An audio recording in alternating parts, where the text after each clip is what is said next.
So we're here sitting with David Libert. Pleasure to be here. Lovely to see you. We have a mutual friend in Susie Mickelson who introduced us. Yes. And you have a book here, and it's called Rock and Roll Warrior. There will be a link to get it down below. And I said to you, how would you describe yourself? And you said, well, why don't you see what Susie wrote? She wrote, from harmonizing in the parking lot with his buddies to knocking on doors in Tin Pan Alley, David Libert's career has traversed generations of legendary music artists and genres, from rock to pop, from funk to punk. Off the road, he's a passionate animal rights activist, personally rescuing dogs and helping to find happy homes for others. Apparently you live just outside of Joshua Tree. You have 3 dogs called Harold, Barney and Trundle. That's correct. We're just going to talk about dogs today, okay? So if you're not... No. But I do know, I mean, when Susie contacted me, she said, you really have to interview this guy because he's got tons of stories of every aspect of rock and roll. And when we were sitting out before then, you said you've managed bands, presumably you've tour managed. Tour managed Alice Cooper. Yeah. A personal manager for George Clinton and Parliament Funkadelic. Amazing. Booking agent for the Runaways. I managed Living Colour. You managed Living Colour. I love that band. They're one of the greatest live bands that ever existed. I've seen them live maybe 5 times. Yeah. I did some producing, and I had a booking agency, and represented the Runaways and Cherie Currie and Joan Jett and Lita Ford. They were in the band at that time, and I'm exhausted just thinking about it. Can we take a break? I'm just kidding. Well, so let's sort of, talking of traversing, where did you grow up? I grew up in Paterson, New Jersey, which is a stone's throw from New York City. We were maybe 12 miles away from the George Washington Bridge. So I had the influence of New York, East Coast. I used to either steal a car, either my neighbors or off a used car lot. It was pretty easy to steal cars in the early 60s. And we would go to New York City and bop around Greenwich Village. And what year was this? Years with this? Geez, that would have to be like 63, 62, somewhere around there. It was a miracle I never got arrested, but... What an incredible time for New York. It would have been a combination of jazz and folk artists. Well, one of the things that we used to do after we stole the car was we'd listen to the radio. We'd listen to Symphony Sid, which was a big jazz show in New York, and I became familiar with a lot of the greats, John Coltrane, Cannonball Adderley, and then some, well, they seem rather off the wall today, Miriam Makeba, Nina Simone. Oh, beautiful. I guess my first experience with harmonizing was Lambert, Hendricks, and Ross. They did a unique thing. They would take a jazz instrumental song, add lyrics to it, and they would sing the different instrumental parts. That's when I started to really become sort of intrigued with harmonies. And then after that, I started searching for like the high lows, probably the most sophisticated harmonizing group there ever was. Double Six of Paris, the Four Freshmen, of course. That was all kind of related to the Beach Boys, what they did. I guess Brian Wilson was listening to the same artist that I was. Incredible. What an amazing time to go. I presume you went to the Village Vanguard and got to see some incredible... I certainly did, yeah. What an incredible time. I grew up on the Coltrane Live at the Village Vanguard records, and my hair stood down on end when you talked about that period of time. So did you then morph into being an artist on your own? I started hanging out with some guys in Paterson that liked to harmonize. We were sort of shooby-doo-wah type of songs, and we'd go to parties and harmonize. And I guess a few of us found each other, and we were pretty good at it. We would sing in the parking lots of the restaurant we all hung out. We would sing in the bathrooms of sock hops, which would be an older version of raves, I suppose. And I think our motive for doing all this, besides just liking to harmonize, was a very cool way to meet girls. Oh, listen to these guys. Big motivating factor for a lot of lot of guys in bands. I will have to concur on that one. We decided at some point, we sound as good as these people we hear on the radio. Maybe we should give it a shot. So we started to get a little more serious about the whole thing. And I started hitting the streets of Tin Pan Alley over in New York on Broadway there. And there are several buildings that would house different music companies. If it was a music publisher, I would say I'm a songwriter. If it was a record company or a production company, I was in a band. One day I stepped into the offices of Bright Tunes, and Bright Tunes turned out to be a company owned by the Tokens, another singing group. They had a few big hits, The Lion Sleeps Tonight. They hired me and our lead singer, Bobby Miranda, to write songs for their publishing company, and gave us a little room with a piano in it, and we started churning out songs. One song, Down, Down, Down, was recorded by the Chiffons. You remember the Chiffons? Of course, yeah. Of course, they were produced by the Tokens, so that they threw it, and they had the publishing, of course. That was the deal. And then Bobby actually wrote a song for a band that was actually produced by George Martin, the Beatles producer, Jerry and the Pacemakers. Jerry and the Pacemakers, yeah. And there was a single release, so we started to get noticed a little bit. And it's incredible. We started meeting people through the Tokens, one of which was Jerry Goffin and Carole King, who we were talking about a little bit earlier. And we did one of Goffin and King's songs. We started to get into the loop there. We started meeting people. Eventually, part of the deal with the Tokens is they had to produce our band, our singing group, which was called The Happenings. And that's when you did the Goffin and King cover? Yes, that was one of it. We recorded a couple of songs and they went nowhere. But then the next session we had, we recorded 3 songs. One of them was See You in September. We didn't really see the value of it. We wanted to release a song that Bobby and I had written instead. Mickey Eichner, the late Mickey Eichner from Jubilee Records, who distributed the Tokens label, BT Puppy Records.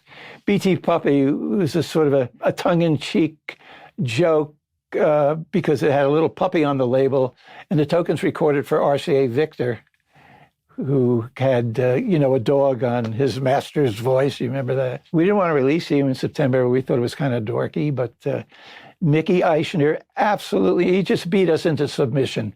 And the rest is history. Yeah. So he was right. He was right. Yeah. And at first we didn't think he was right because we relented. Okay, Mickey, you can put this one out. He sent out 3,000 promo copies to every top 40 station in the country, and not one single radio station decided to play it. Oh. So we thought it was going to be a disaster. So Mickey started to call in favors, and he got WBCN in Boston to give him, he just begged, my life depends on it, please. Give it 3 weeks. I think it's a hit. And they said, all right, Mickey, we'll give the song 3 weeks. We'll give it some decent rotation. So then Mickey started calling every station in New England, Syracuse, New Haven, Buffalo, and said, listen, BCN is on this in Boston. You don't want to, lag behind. And he got a bunch of other. First week in Boston, not much. Second week, kind of a trickle. Third week, it looked even better. It looked good enough for them to decide to give it another week or two. By the fourth week, it was, it was breaking out. And they put it in heavy rotation, and the rest is history. That's fantastic. So where did you go from The Happenings? Because you've got a lot more of a career to cover here, from artist to entrepreneur. Entrepreneur, yes. It got to a point with The Happenings that the Tokens felt that the key to our success was to do revisions of old songs. And that worked for the first few records. It did well. I Got Rhythm by George Gershwin was a #1 record as well. Masterpiece, yeah. See You in September. Go Away Little Girl, the Goffin King song was a top 10 hit. And then all of a sudden, there were no more hits. And bands were writing their own songs. Exactly. Yeah. And FM radio was coming into its own. What I wanted to do was to apply the things that the Happenings did best, which was very sophisticated harmonies, to more contemporary structured songs. Not only did the Tokens want none of that, neither did the rest of the Happenings. They felt secure in what they were doing, and I decided it was time to leave. So I left amicably and went on to do various distinct things. I was a house booker for a club in Long Island. I worked for a management company. I worked for the Willard Alexander Agency, who specialized in booking big bands like the Benny Goodman, Duke Ellington bands. Oh, incredible. Yeah, that was a tough gig, but I learned a lot. I can imagine. And then I got a job road managing Rare Earth. You remember Rare Earth? Of course, yeah. Really good band. That was a very cushy job because they lived in Detroit. I lived in New York. And they only worked weekends, basically. So I was able to do all the advance work for the weekend at home. And then I'd fly out to Detroit the night before, go to the gigs with them, put them on a plane back to Detroit, and go back to New York myself. And this went on for several pleasant months. And then one day I got a call from Johnny Podell, Alice Cooper's agent, who Johnny was a good friend of mine and a very charismatic guy. And he got me the job as a tour manager for Alice Cooper. I didn't know much about Alice Cooper, but I knew the Alice Cooper band was big, getting bigger by the day. I said, this is, at first I thought I made the biggest mistake of my life because it seemed to me on my first gig there, Shep Gordon, Alice's manager, said, look, just, observe as much as you can. You'll get the hang of it after a while. You'll figure it all out. Because there was no manual to tell you what to do. There was none of that. And my first impression was 30 or so wild-looking, crazy guys crawling all over the gear and, like giant insects. I said, oh, what did I get myself into? But by the end of that week, everything started to fall into place. And I did that for 4 years. Amazing. And what period was this? 72 through the end of 75. Billion Dollar Babies tour, Welcome to My Nightmare tour, Killer tour. So, and is this the transition from the original band to him essentially going solo and bringing in other players? Yeah, and I talk about that in my book. Yep. How was that, experiencing that happening? Well, I felt kind of bad for the band because Alice Cooper was a band. Yeah, Alice Cooper was a band, and they had decided a long time ago that Alice being the lead singer, Vince being the lead singer, he would change his name to Alice Cooper. It was a good, PR stunt. But it sort of backfired on the rest of the band because Alice became so much better known than the rest of the band. And the band started feeling jealous. He was getting all the attention. They started to feel like his backup band. And then one day Shep came to me, he says, listen, David, you got to tell the band, I don't want them to be at these press conferences. There was a press conference almost every day, every city we went into. And the reason he did that was Alice is a very intelligent, very clever, very smart. Yes. Charming, and very funny. He was great at these press conferences. The rest of the band, not so much. So I know I had to do some of Shep's dirty work once in a while, but this was me telling the rest of the band, technically my bosses, that they were not welcome at the press conferences anymore. Of course, that didn't sit well with them, but they had to go along with it. And then Bob Greene came out with his book, Billion Dollar Babies. Alice read the book and realized the awful things that the rest of the band was saying behind his back. It started to become just an untenable situation. And then they went into the studio to record Muscle of Love. And after one day, the band voted, Shep and Alice being the two dissenting votes, and fired Bob Ezrin, who was responsible for producing all their hits, their hit albums, everything. And then your friend and Susie's friend, Jack Douglas, along with Jack Richardson, who also was part of the Nimbus 9 production office to which Ezrin was, one of the partners. So they finished the album, and the album did well.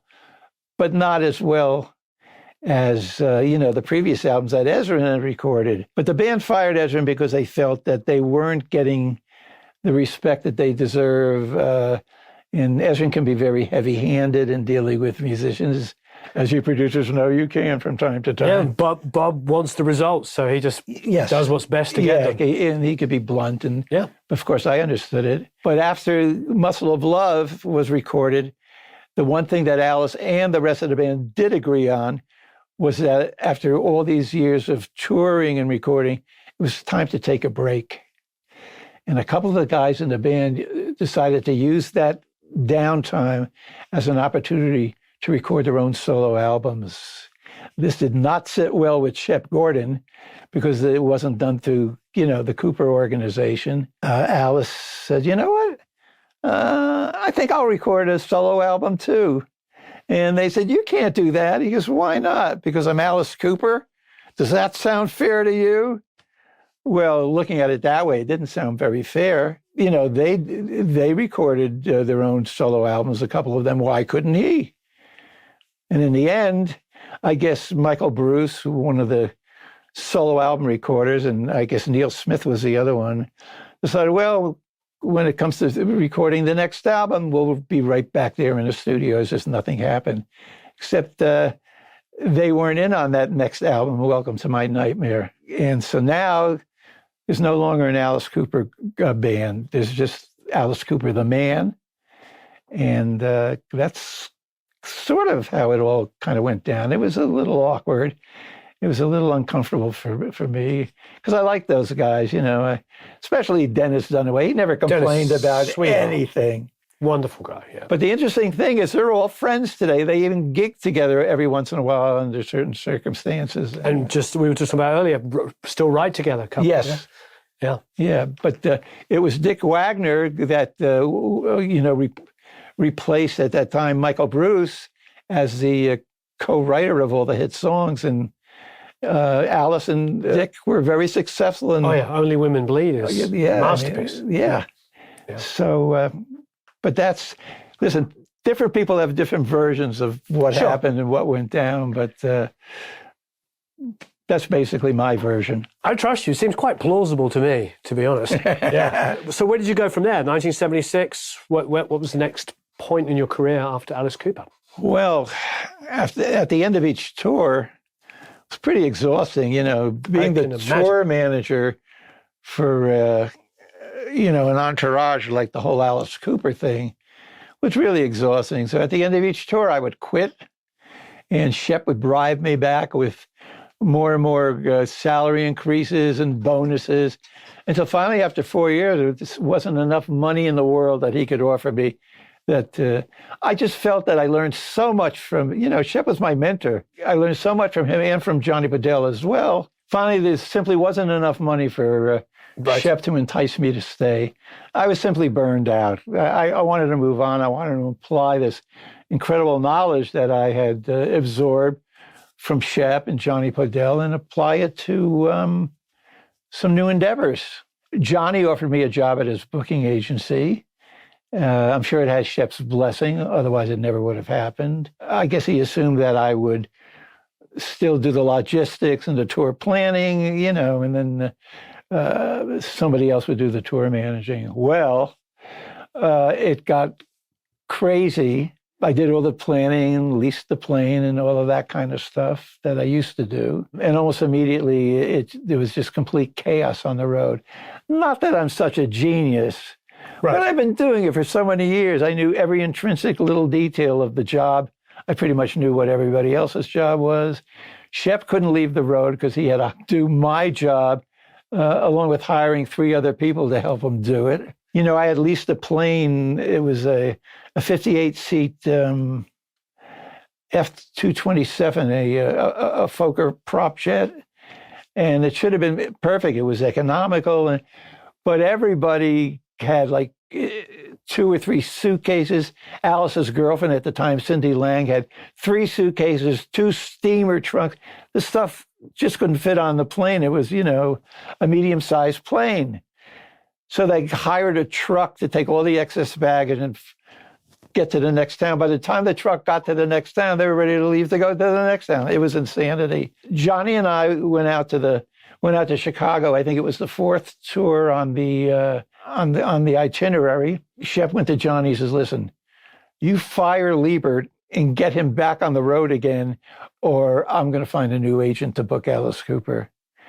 I was enraged, because I had Johnny promised me if I had an inkling that something like this might happen and that he needed to back me up, I didn't want to go back on the road again. Well, that didn't work. So I threw a figure out at Shep, and he said, "Let me think about it." And Johnny said, "He'll never agree to that outrageous amount," which I didn't think was outrageous at all. 10 minutes later, Shep called back. He said, "All right, when can you start?" I said, "I could start right now. I'm already here." Well, I don't think Shep ever forgave me for holding him up like that. He felt I was being ungrateful, disloyal, and I was just playing the cards I was dealt, just like he did every day of his life. And he taught you. Yeah. Ironically, we were always very civil to one another whenever we ran into each other, which was fairly often because I would always be invited to the Alice Cooper shows and I still had friends there. It was actually this book that kind of brought us back together again. Oh, fantastic. So I that was one of the benefits of writing this book is I think Shep buried the hatchet. Of course, the way I wrote about him in the book, I made him look as good as anybody could look in a book. So I think he appreciated that. I think as we get older, the drama disappears and gratitude overtakes us anyway. And we realize that all of these things. So right. I totally relate and understand. So anyway, I figured, well, now I'm unemployed, but gee, I got so much experience under my belt. People should be breaking down my door, begging me to go work for them. No, nothing. I went to record companies, production companies, booking agencies, promoters, nothing. Nobody wanted to hire me. Maybe I had a bad reputation. Maybe I perceived to be difficult. Whatever it was, I couldn't give myself away.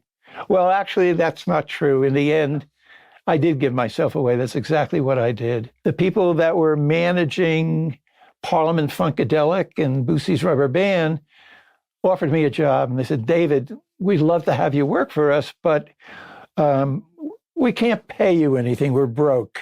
We have things that look like they're really going to come to fruition. This Parliament Funkadelic thing, it's going to be big." I sort of did my research, my due diligence, and I realized I came to the same conclusion they did. This thing is going to be big. P-Funk is going to be huge. I said, "All right, I'll take the job." They were also managing Boosie's Rubber Band. And so I said, "I'll tell you what, why don't I open up a booking agency and I'll represent Boosie's Rubber Band with Boosie Collins." And it was an easy one because, first of all, Boosie was the opening act for every P-Funk show, so I know he'd be working quite steadily. I guess they felt so guilty about me working for them for nothing for a few months that they gave me the green light and go ahead. And in the end, not only did I end up with Bootsy, I ended up with George Clinton and the Runaways and the Dead Boys and Evelyn Champagne King, if you remember. So I had the agency for a few years. That proved to be very... Why did you get out of the agency? Working for George Clinton is no easy undertaking. It was just insanity. There's some guy who came to shoot a video.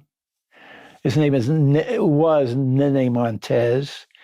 And he got in really solid with George and became the band's drug dealer. And at first the drugs were for free to, get in. Now everybody was paying for it. And George always needed an infusion of money for one reason or another. So Nene would lend him huge sums of money. Nene was this Cuban expatriate. He was not just a drug smuggler. He ran guns. And he thought that I wasn't necessary anymore in George's life, that he could take over a lot of it. So I ended up, because of Nene, I ended up getting fired. All of a sudden, my very nice income was cut to, pretty much nothing. What did I do about that? As the book will tell you, I started selling drugs. Oh. And it was just a spiral downfall until I finally ended up in prison. Wow. Yeah, it's all in the book, folks. And when I got out, I knew I could never do that again. I was in prison for about 1.5 years, something like that. When I did get out, I started from scratch. I became doing handyman jobs. I was able to do those kind of rudimentary plumbing and carpentry, electrical jobs. And I sort of got back together with my old friend, Alan Oken, who used to work at we became friendly when he was working at A&M Records. And we started a company called Available Entertainment, started a record company, and slowly but surely was able, through Alan's help, to pull myself up by the bootstraps, and ended up, Nene is long dead now. George came back to me, and we started managing him and started managing other people. Vanilla Fudge, Living Color. I'm a huge Living Color fan. How did you find Living Color? Or how did they find you? I got a call one day from, I can't remember his name now. I was also managing Mother's Finest for a while. Oh, yeah, wonderful. And I got a call one day from Will Calhoun, the drummer, who said, Mother's Finest told me you're okay. And we're sort of kicking around the idea of getting back together again. They hadn't been together for several years at this point. And I said, well, let me see if I could put together a little tour on the West Coast, sort of like a Living Color litmus test. See if there's still good interest out there. And boy, was there ever. I put a little 10-city tour together through the help of Bruce Solar, a very seasoned agent, and virtually every show sold out. So they were back in business again. And I love those guys. They are very intelligent, disciplined, politically astute, and fabulous musicians. And it was an absolute pleasure dealing with them. And Will and I became best friends, and we're still very close. And that was a great experience. And I guess I'm lucky that I was able to get out of. I never was really living in the gutter, but it felt that way. Sure. Somehow or other, when I got out of prison, I was able to resurrect myself in some form, thanks to a lot of support from a lot of friends. Continued to manage bands and make publishing deals and record deals and merchandising deals, all that good stuff until really just a few years ago, when I just decided I had had enough. I was exhausted. Look, I lost all my hair in the process. That's when I moved to Yucca Valley, out by Joshua Tree in the high desert out here in California. And I became very interested in animal rights and have some dogs of my own. And I'm enjoying life somehow or other. That's amazing. I survived. And incredible. So we're going to do a giveaway of 3 copies of the book. So if you go down below, there'll be a link down there where you can enter to win one of 3 copies of this book. Thank you ever so much. It was my pleasure, Warren. Thank you. Thank you. I really appreciate it. If you've got any comments and questions, please leave them below. Don't forget to enter to win a copy of Rock and Roll Warrior by David Libert. Thank you, David. And thanks, everyone. Thanks for watching. So long, farewell, auf Wiedersehen, au revoir, adios, ciao. Goodbye.